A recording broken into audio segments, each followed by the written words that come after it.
All right. Now, we just suffered through. Oh, I'm sorry. No, you can say Listen, that. listen to a guy named Coach D speaks. Now, I just take what he says with a grain of salt. He makes a good point here. The brother makes a good point here and there. But I just take what he says with a grain of salt. But this particular video, which I will put a link in the comment section. I will pin it in the comment section. You can go listen to it for yourself. Called FAFO. They're getting what they voted for. Oh, like, okay, another Trump rant. Now, this time, I guess this one I'm taking a little personally because he's talking about West West Virginia. Virginia. Now, she's from Georgia, moved to West Virginia. I was actually born here and lived the majority of my life here. Now there were a few things he said that he had a point on, but the majority he says, and I will say words. I mean, sir, if you just happen to see this with Mr. Coach D, if you just happen to see this, all I got to say is you're a pretentious prick. It's easy for you to say all that stuff when you don't live here. I've lived here the majority of my life. I grew up here, I graduated from high school, went to college. I have I'll say, decent job.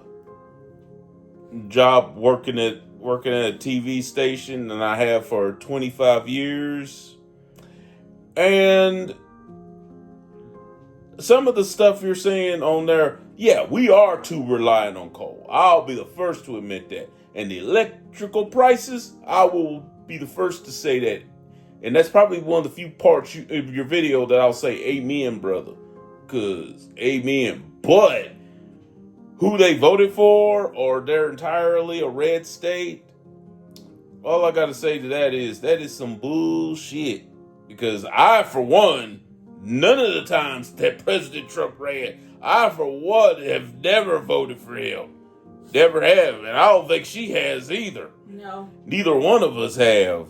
No. And as far as those problems, no. And I can't believe I'm going to say this. This is deeper than President Trump. This is problems with this state. And again, it's coming from someone that actually is from here. No. This problem with this state's been going back 20, 30, 40, 50, probably more. But it's been going back several years. And yeah, it is linked to the coal industry, mostly. Without a doubt, it is linked to the coal industry. But a lot of your comments, man, I mean, I understand you don't like the red, but let me tell you something. We were struggling with this when even the blue had it. When Obama was in office, when Clinton was in office, when Biden was in office. It didn't matter who was the president. So yeah, to assume that everybody loves the racism or loves that, we don't, and we know quite a few white people that do not. And with him being from West Virginia is extra sensitive to him. I am a migrant from Georgia to up here. I have been here for nearly 3 years. And I'm going to be honest, I love West Virginia. But the one thing that people need to understand, and even in my old state of Georgia, and even in Florida where I used to live, but Florida is more in tune to the state issues than the federal. Because the state affects them, it affects businesses, it affects them putting money in their pockets, it affects people who live there, and especially they did have an immigrant issue, mainly for people who were from Haiti, and at the time that I lived there. But the thing is, they pay more attention to the state issues because the state affects them as a whole. It affects their daily living. The biggest problem that a lot of states in the U.S. forget is that they forget the state governments are the ones that affects your daily life. Coming up here in West Virginia, I don't know how the state is, but seeing how the coal industry practically sucked the life out of the state, not just for the coal itself, it's because you have businesses on the outside And that's where the money went to. If you had a company that was from New Jersey that had mines down here and they were mining from that, it went straight up to New Jersey. It did not come back to the state. That's why the state is so bankrupt. It's mainly because the coal industry had a lot of companies on the outside of West Virginia, and nothing went back into West Virginia. So West Virginia was bankrupt because of that. The coal industry doesn't have anything local. It's people who are outside doing it, and that's what messed up the state.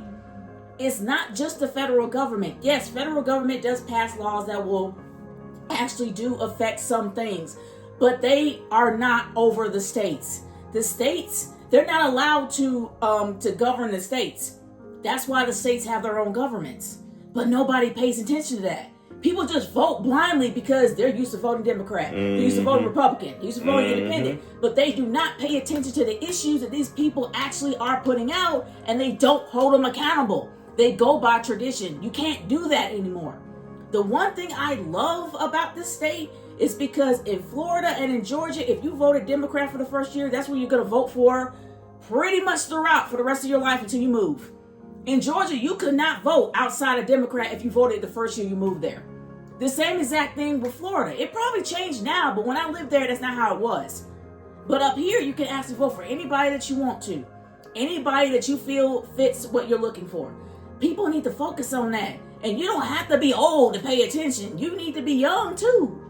You need to pay attention to who you're voting for but and hold them accountable. And the majority that I knew voted for Trump, most of them were white. I will admit that. Most of them were white, but most of them were usually middle to elderly age, and they usually made between upper 5 figures to full 6 figures, or some rich fat cat. The ones that were in the mid to lower 5 figures and stuff, that's where the voting thing varied. Yeah, you had some that still voted for Trump, but then you had quite a few that voted for Kamala Harris because they still remember what happened the last time he was in office. Some of them. So you can't put that on the whole state. Yeah, did the majority of the state vote for Trump? Yeah. Did everyone in the state vote for Trump? No. And remember, 30% of the people in the U.S. did not vote at all. Exactly. And that probably was that's the number no one is talking about. No one's talking about that. No one talked about, even though more black people did try to vote, because I know our dads, particularly mine, tried to say about, well, the voting thing, it went up for Trump. I was like, it really didn't go up that much, Dad. 79% of, I think that's what it was. I could be corrected. I could be wrong. But I think 79% of black men in the United States still voted for Harris. And 93% of black women still voted for Harris. Even though they kept claiming she wasn't black. Yeah, they still voted for Harris. So, no, actually what put him in office overall were Hispanics and whites. Mostly the upper middle class to rich white folks. Because I think he was able to capture Florida.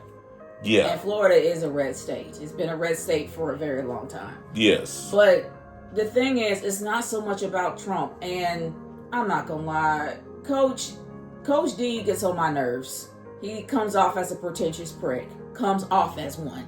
There are some things he says that actually is pretty intelligent. But the thing is that you can't really step in the shoes of a person in a different state when you have never walked there or lived there. And I could stand corrected. Maybe he has lived here for a while. Maybe he has, but if I doubt he it. would have that perspective. And I don't really hear that perspective from him. And I've lived here for close to 3 years. Or if he did, he wasn't here very long. No. And some of the things on there that he showed probably came from a documentary, but it is true. There are a lot of coal miners that have black lung that suffer all the time, and they gotta travel hours. Like if they live here, they gotta go to Beckley just to have the VA look at them. And they're lucky that but even that's a long drive. That's like, granted, under 45 minutes to an hour. And the reason I say that is it depends on traffic. That's about an hour and a half, maybe 2 hour round trip. Yeah. and they gotta travel out of their town to go to another town to get looked at if they have black lung. And then also, when it comes to drinking water, we've all seen the documentary that came with a little doc that came from 2020, not 2020, 60 Minutes about a month ago about McDowell County. And McDowell County's been suffering for years. They don't have drinking water because their infrastructure is so bad that rust literally comes out of every tub and every shower. There are some that haven't showered in years because the water's that bad. And no, they have not moved. And not many people can afford to move. And then there's some people that refuse to move because that's their home. They literally live off of a spring that is on the opposite side of a major road going into town. Yes. To be exact, it's just outside of a place called Mayberry, West Virginia, which is maybe 20 minutes from where I'm at. I live in a place called Bluefield. It's maybe like 20 minutes out, but people have been going there for years, because it's the few places where the water is clean. Yeah, and they can get it, spring water, and they can actually get it for free. It's an artesian well that's coming like straight out of a mountain, and that's flowing down the waterfall. And they actually did put a hose there for people to fill the water up, and that's how they get their water. And they've lived that way for years. And I don't think anybody is asking that, and it has nothing to do with homophobia and racism. It's just the state. I'm sorry, the state's got to be held accountable for this because your state is suffering. And if we elect you into office, we're looking at a result. We are expecting a result. We are expecting actual daily living of life. And nobody deserves to have to live in a rust-infested home and have terrible infrastructure if they are paying or trying to pay bills every day. And yes, West Virginia is a very poor state. People are struggling here. Businesses, it's hard for them to make it when the electric bill is so doggone high. And we even know this. And shoot, we had to deal with this during Helene and trying to figure out why our bill's so high when we had no electricity for 3 days. When nobody had it. Nobody had it for some strange reason. And some people went, and some places went even longer than that. There were people that were literally had no power for almost 2 weeks, and they had a major bill. And we're trying to figure out where that came from. Unless they're judging us off of the county, because Princeton had power. We didn't for 3 days. So there's a lot of issues going on that people need to be held accountable. But we can't necessarily look at one dude. We can't. Yeah, and we are no fans of President Trump. We are no fans of his, but you can't just look at just him. This has been problems that's been ongoing. I mean, Coach D is just taking this and wrapping it around because, understandably, like, a lot of black people, we don't care for President Trump, but we're not irrational. And as far as, happy for their situation and stuff, I'm like, Negro, the N-word you can't get in trouble for. Negro, you might want to be careful about that. Stop saying I hate you, and stop saying they need to get with it. I'm happy that they're getting what they deserve. You better be careful because life gives you receipts. Yeah, sometimes it's a receipt that you don't want. Even if you don't believe in God, there is such thing as karma. And it can come back and bite you so hard and not let go. Wherever house that you're filming from that looks nice, by the way, you better be careful. Because receipts can come heavy. Yeah. And you can't, sometimes people can't afford to pay them. Yeah, and I ain't gonna lie. I'm just glad I got a granted, it's a family home that I was gifted, but I don't have to pay a mortgage on top of everything. Basically, every month it's just figuring out to pay the bills, which during the spring and summer, usually you get kind of a break. A little bit, not much, but a lot more so than you usually would get the winter time is where they get you. Even in the best of times, that's where they got you. Up was here winter. in the mountains, I'm not gonna lie, the winters they can be harsh. Because what last year was like -10, and I know in Minnesota y'all like hold my beer. I got it. I got y'all. But the fact is, winter's hard on everybody, especially up here. It is incredibly hard up here. And the heating bill is what makes things skyrocket. But when it comes to the summer, people have the windows open. If you got a fan, you have it on low. If you have a small fan, you plug it in, just let it run throughout the house. And the bills are lower for some people. But regardless, it's rough. It's hard. This economy is not great right now, especially with the war that we're in. We gotta figure out how to live our daily lives. But the fact is, if there's a way to change it, I think people are up to changing it than just sitting there and being miserable. Yeah. And let me tell you, the past 2 years, I'm not going to go into all details, but we were without power for not all, but most of this house. Thankfully, there was a part of the section of the house that still had power that was on a separate system that I was able to draw it out for the major stuff we needed, like our refrigerator, a couple lights, and our internet. But you know what? There are people that are so misfortunate, and whether they're a Trump supporter or not, yeah, I'll look at them a bit sideways. But at the same time, if they're in a situation worse than me, I'm not saying I would go out of my way to help them and put myself in a bad hole. But at the same time, if I know of a way for them to look and maybe get them some help, who they voted for, that's on them. They're going to have to deal with that. But that ain't got nothing to do with me. If I know of something or know somebody or something, I'll be like, hey man, call this dude or go to this place. And most of the people around here, that's how they are, because we're all in the same boat. Yeah. We are all in the same boat. That's why what Coach D said in there, that hit me negatively, because that's the kind of attitude I'm been pretty good about getting away from. It has to be bad. Like, you have to have harmed like children or something for me to even begin to go there. No, I wouldn't even bother going there, because here's the thing. For anybody that goes and does heinous crimes like that, they are going to get their receipt. Either it's going to be from the Lord or it's going to be from life itself. And I keep my own brain, my own sanity, and my own mental health out of that, because they're going to get their receipt regardless. The same thing with Coach D. You need to be careful using that H word. And what I mean is hate. Straight up said. Because if you hate somebody, there's going to be somebody that hates you more.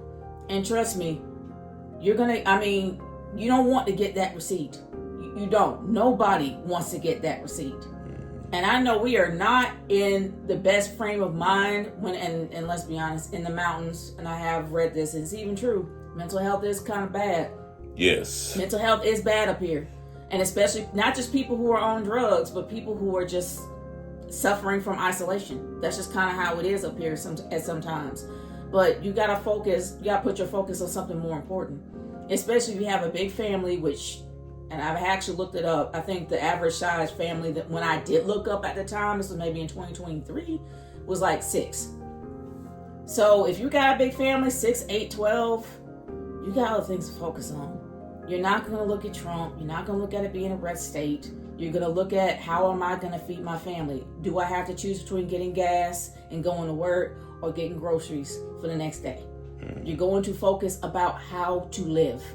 And that's the one thing I respect about West Virginia is they're hard workers, and they make sure you get what you need, even though they need it more. They look out for you. They don't know you. And I think Irvin said it best, in Southern West Virginia, they're not going to straight up get in your face and be mean. They're going to help you find a gas station or a bus station for you to get out of town if they don't like you. Yeah. There's people that's more likely to do that than do what you see in the movies and stuff. Not saying that doesn't go on. Definitely watch yourself. Certain parts of this state, I would be like, you might not want to go there. At least not at dusk. Yeah. You might want to wait till the daytime to go through And there's certain parts you don't want to go to at all. Now, luckily, where I live at, Southern West Virginia, most of us cool. Even the people that are suspect, they're cool. As long as you leave them alone, or you're coming in, you're actually looking and buying from their business, they'll pretty much leave you alone. Yeah, they're pretty nice in Southern West Virginia. The nicest people I've ever met. And I mean, for the close to 3 years I have been here.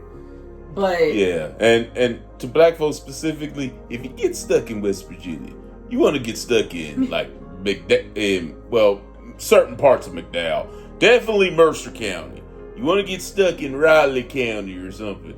Yeah, say anywhere, or if I'm going up further north, Kanawha County, because you got Charleston and Huntington up there. Anywhere else, you kind of roll the dice, but down here you're pretty safe. Plus, you're near the Virginia and the Carolinas, or you could take a certain way and go to Tennessee. So, yeah, you got options if you live in Mercer County. Just cheap plug for Mercer County. But for everybody that lives in whatever state that you're in, the most important thing you should remember is to vote. And not just to vote for the sake of. And I know, and when I heard this one cat, and I think it was on YouTube on a story to where there wasn't enough pomp and circumstance like it was for Obama. Forget the pomp and circumstance. Forget the moments. Forget trying to capture yourself in history. It's not about that. It is seriously about you living your life. Because you have to work. Let's be honest. And not everybody like working. Let's be real. But you're gonna have to work. You're gonna have to make money. Even if you decide to be an entrepreneur, even though that's the big buzzword everybody likes saying, it's still going to cost you money. So some of the things that happen in your state is going to affect you if you don't vote and actually do your research. Mm-hmm. I gotta give it to Virginia. They're trying to stop the gerrymandering, because gerrymandering has been happening for years, and they have the Republicans and, dare I say, some of the Democrats have been literally trying to make their own sections, their own districts, to where it's more powerful than the other side. And it's illegal, but it's been done for a long time. And Virginia's trying to stop that. I'll give it to them. Yeah, and she mentioned something about quit worrying about making history. Let me tell you something. The history makers are often the ones that do make history, regardless of what it is, whether it's political, whether it's in sports, whatever. They weren't thinking about making history. They were thinking about making this change or making this law, or in the case of sports, they were thinking about winning that championship or winning that game. They weren't thinking about making history. I do think people focus too much, especially the younger crowd, on history in the making and this and that. And this ain't a recent thing. This has been going on since at least the 2000s. No, the real history. I would say 2010s. Yeah. But I've used to hear that phrase, history in the making, in the 2000s too. And really, the true history makers, the funny thing about it was, they weren't thinking about that. They were thinking about doing their job. You want to really make history? Focus on the work. Focus on what you're doing. Only time and other people will decide whether you're a history maker. Or just stop thinking about making history at all. And I have a bigger example on that. Mm-hmm. For people that look like us, for black people, for the civil rights movement, were they thinking about making history? They were thinking about surviving. Yeah. Because let's be honest, in my parents' generation, and my dad came from Pulaski, Tennessee, the birthplace of the Klan. That's actually in the history books. And he had to deal with a lot of racism, far worse than anybody had to deal with in this time. And it affected their livelihoods. They couldn't work. They were literally trying to be snuffed out and not exist because of them being black. And the civil rights movement, when that came to be, it wasn't all black people that actually got it working. It was actually white college students that helped them as well. They had white college students that actually marched during this time. it wasn't all black people. They had help. And not to mention the fact that it was aired on television actually gained even a bigger sentiment amongst non-blacks. And it helped with the civil rights movement to where it was signed into law. The thing is, they tried to prevent black people from living, from actually existing. They weren't focused on trying to make themselves stamped in history and give them a substance. Because let's be real, this entire generation, yes, I'm sounding like that person, lacks identity. And they're trying to find it the easy way. Stop trying to look for it, because eventually it will find you if it's meant to happen. But it doesn't mean that you are not important. It doesn't mean that you're not going to be a part of something. Stop trying to force it to happen. It's gonna happen. My parents had to go through a lot to even exist being black in their time. My grandparents too. They had to go through all that. They wanted to exist and actually have something for their generation to bring forward. Hey, we did this so you can actually go and use the restroom without having something above it they're saying for colored people. You can actually go in the restroom that everybody else goes to. For women, and all women, the women's suffrage movement, the fact that that happened, the fact that you actually have a voice because of what happened there. They weren't trying to make history. They were just trying to have the same equality that men had. And they had to rewrite the Constitution to include that too. People need to stop trying to be history makers and just try to make a change. Do something. Stop complaining. Stop whining. It doesn't do anything. But you have to act, but think up here first and not think with your emotions. Because your emotions aren't going to really push nothing. It's just going to push people away from you. But you got to start using this. That's what everybody in the past did. That's why history should be remembered, so we won't be repeating it again. Yeah. Just like with now, we're repeating history twice because we had an out. When Trump was done, we had an out with Biden.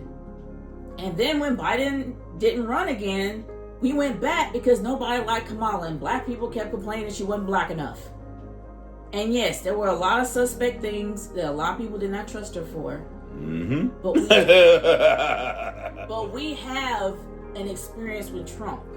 And yes. what Trump did with COVID did not go well. And yes, I lost my mom to COVID. So am I a little sensitive to that? A little bit. Because honestly, we had 3 presidents. We had Obama, we had Clinton, we even had Bush, Walker Bush, that were trying to come up with an epidemic plan or a pandemic plan. They have been doing this. They have been working together after their terms have ended. And even during Bush's term, they were working on this, coming together, and they're not all in the same boat. Because we know that Bush is a Republican. We know that Clinton is a Democrat, and so is Obama. They were all working together for one plan for the American people. That's what you're supposed to do. Work together and collaborate and make something happen. But then Trump kind of threw that out the window, and we know what happened from there. And it didn't go well. The thing is, when you have experiences, you can't wish them away. That fact is in your face. That person, unfortunately, did not work, and you have to accept that. You got to accept that L and move forward. Mm-hmm. And for all the people, whether they're racist or not, that did not accept that L, you're getting what you're paying for. And unfortunately, everybody now is paying for it, including the people that didn't vote for him. Yeah. So just start using your heads, y'all. Actually do some research. Yeah, it takes work. It takes you picking up a book. Or not only that, it takes you looking at the computer for a few minutes, which, to be honest with you, I don't think y'all have a problem with. But it takes you actually doing research, asking questions, and holding these people accountable when you vote for them. Mm-hmm. Because if you don't, you lost your right to complain. Yeah. Well, that's really all we got to say on that. So hopefully it didn't come off as a rant. Yeah, well, it kind of did, but whatever. Well, we out.